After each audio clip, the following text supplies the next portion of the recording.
Hello' everyone, আজি এটা সৰু ভিডিঅ' লৈ আহিছোঁ আৰু আজি মই বনাবলৈ লৈছোঁ মেংগো শ্বেক।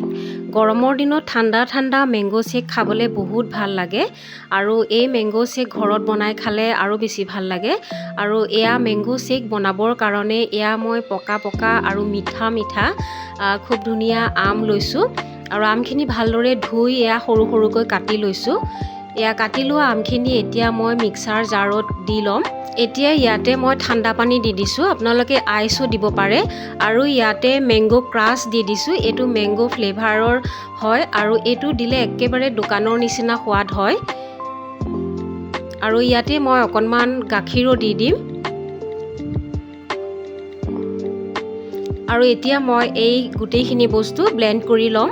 এয়া চাওক, খুব ধুনীয়া স্মুথ এটা আমৰ শ্বেক এটা ৰেডি হৈ গ'ল। আৰু এয়া মই ধুনীয়াকৈ এয়া গ্লাছত সজাই দিছোঁ।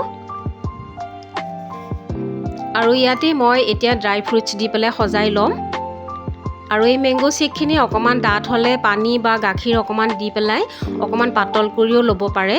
আৰু আজিৰ এই মেংগো শ্বেকৰ ভিডিঅ'টো কেনেকুৱা লাগিলে, যদি ভাল লাগিলে মোৰ চেনেলটো ছাবস্ক্ৰাইব কৰিব আৰু ভিডিঅ'টো লাইক কৰিব। আজিলৈ আহিছোঁ, থেংক ইউ।